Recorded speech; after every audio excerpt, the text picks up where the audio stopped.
Chelsea. This is my channel, The Fancy Hat Lady Reads. I'm wearing one of my fancy BookTube hats, and I want to acknowledge that these are not normal times, so however you're feeling about wanting normal BookTube content or not wanting normal BookTube content, that is fine. Do what you need to do for you. However, this is a previously planned, very normal video. This is a BooktubeSFF Babbles. The BooktubeSFF Babbles are video prompts provided in association with the BooktubeSFF Awards. They are recommendation and discussion prompts that are available for anyone to take and use and make a video or recommendations list based on. I will link all of the information about the BooktubeSFF Awards down below.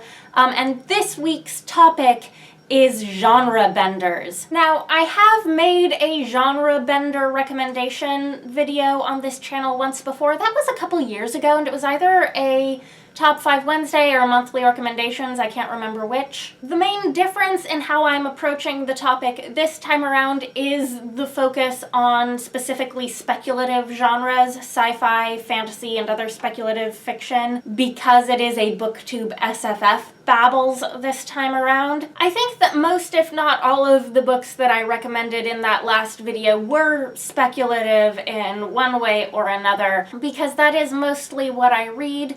But I think my approach to genre this time around is going to be a little different because of the focus. Putting together this list has made me think a bit about what are, our very strictly defined speculative genres. Mostly that is fantasy on the one hand and sci-fi on the other, but that's not always the case, and there are always, these very clearly defined subgenres of each of those, some of which I feel are formed out of, an original spark of genre bending themselves. What, for example, is a fantasy of manners, but a novel of manners with a fantasy element? But what I tried to find for this list are books that blend elements of different speculative genres or elements of speculative and non-speculative genres in a way that is somehow unique or unexpected. And yeah, there are going to be some repeat titles on this list from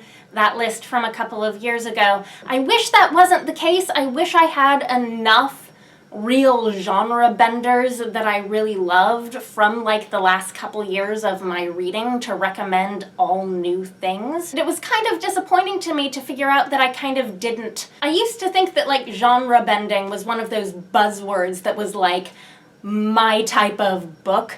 But recently I've been kind of disappointed in a couple of the most blatantly genre-bending books I've read, say, in the past year. For example, 2 of this year's BooktubeSFF Award nominees that are very explicitly genre-benders are Gideon the Ninth and Dragon Pearl, and while I enjoyed both of those, I didn't love either of them. So here's to hoping that's a temporary state of affairs and not permanent.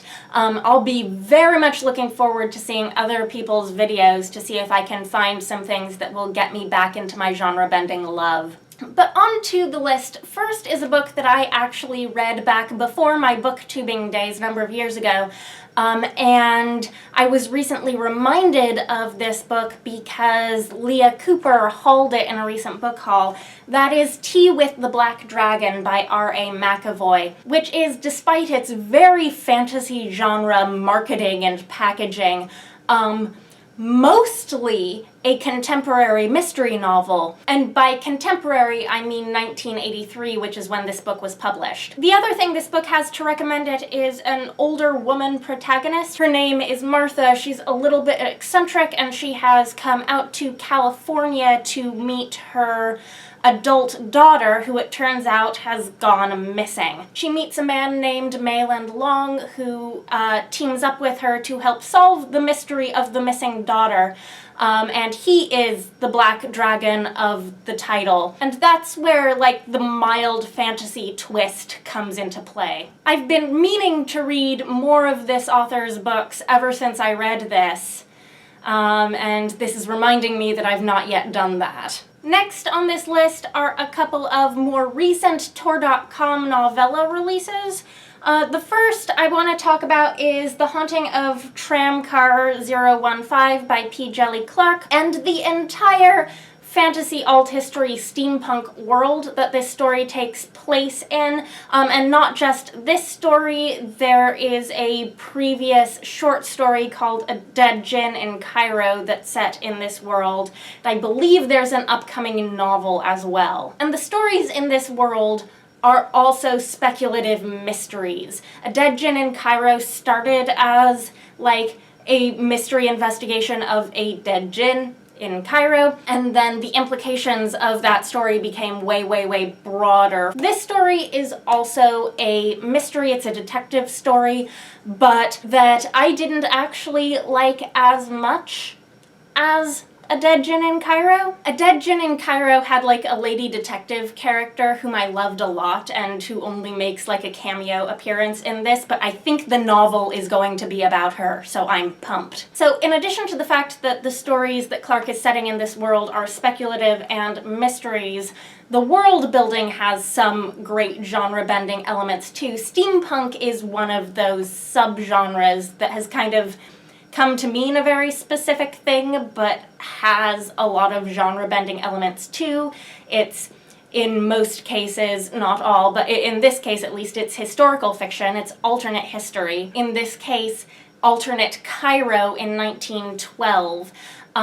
With alternate technology. So alternate history and alternate technology tend to be more sci-fi, but also there's a lot of steampunk, this included, that uses fantasy elements really heavily, to the point where like fantasy and supernatural elements have become kind of par for the course in a lot of steampunk, I think. In this case, the world building is fascinating because the alternate history is caused by an introduction of magical elements into our world. And that has actually caused the technological revolution that we see in these books. So very, very genre-bendy. P. Djèlí Clarke just does really interesting alternate histories, like everything he does, not just these. So if that's the sort of thing you're into, I would highly recommend trying some of his writing.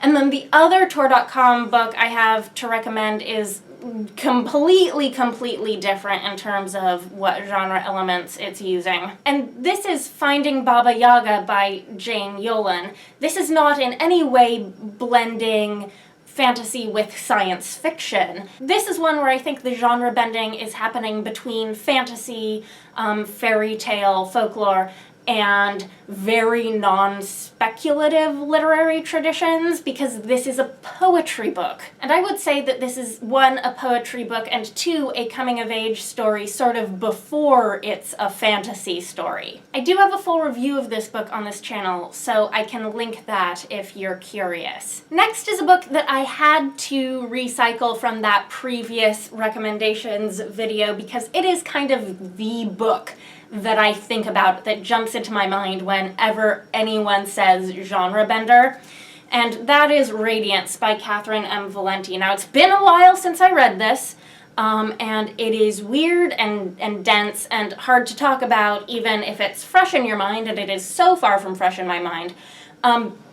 But one of the things that I keep coming back to and keep recommending this book for is the way that it is not just using genre, but it's kind of about genre. This takes place in a world that is alternate history, deco-punk. Humans are colonizing the solar system by the end of the 19th century, for like the entirety of the 20th century. So aside from the fact that the marketing of this book kind of introduced the term deco-punk to a lot of people, the world of this book is kind of like one specific thing world building wise. However, this is a book about an alternate film industry in this world, and it has layers of meta-narrative going on. So you get whole storylines in this book that are told in different genres of filmmaking and other mediums, but mostly different film genres in this fictional world. And it's all centered around the life and disappearance of this documentary filmmaker and how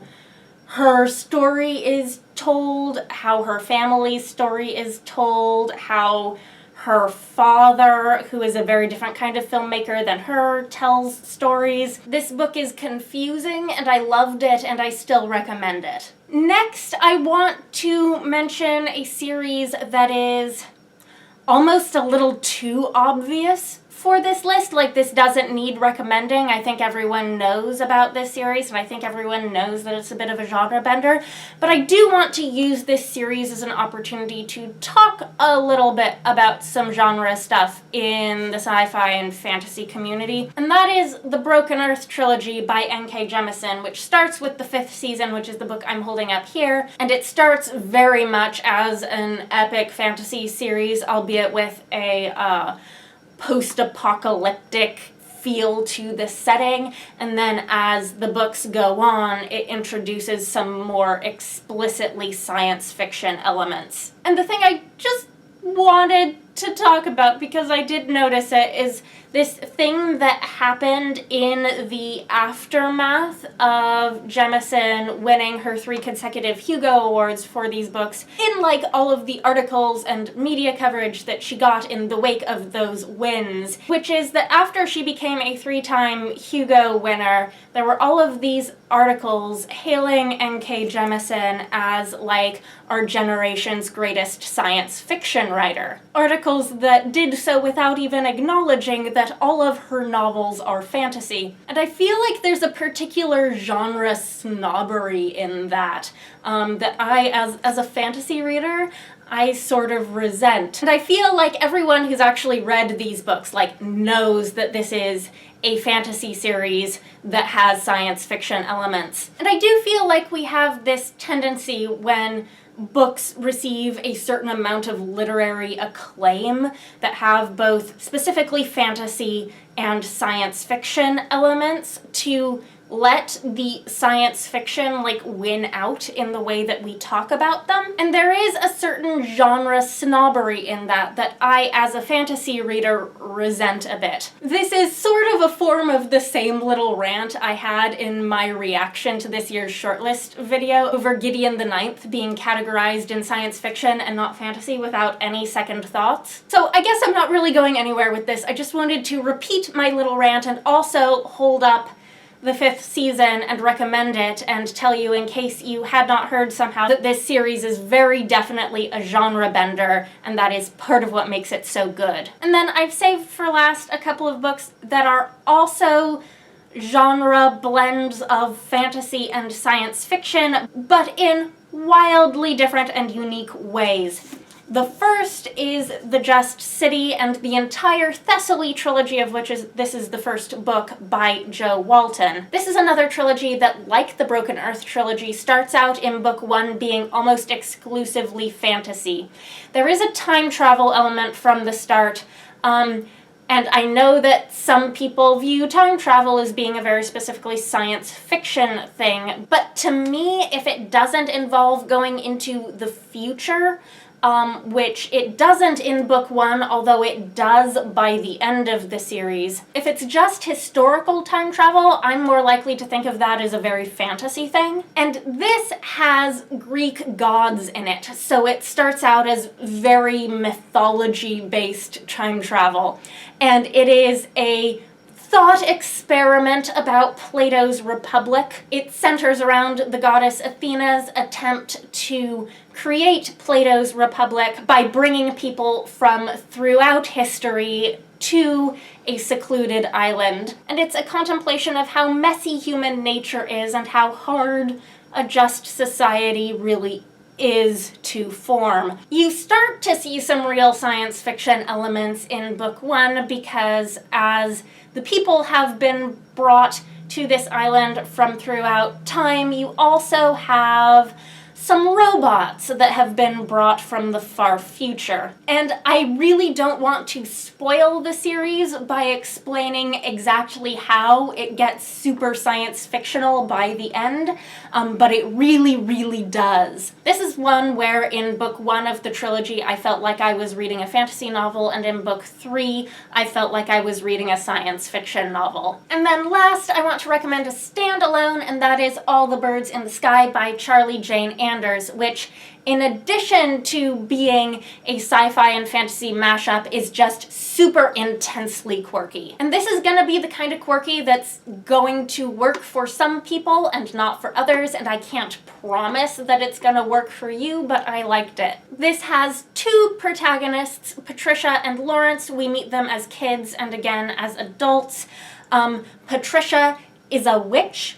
Lawrence is a computer genius. There is magic and AI. There is a secret society of witches and also near future high tech. There is a climate change disaster scenario and a technology versus magic struggle. Super, super quirky, super, super genre bendy. So that was it. That's my list for this recommendation and discussion video on the subject of genre benders. Let me know if you've read any of these. Let me know what you think. Let me know if you've read any genre benders recently that you really, really loved.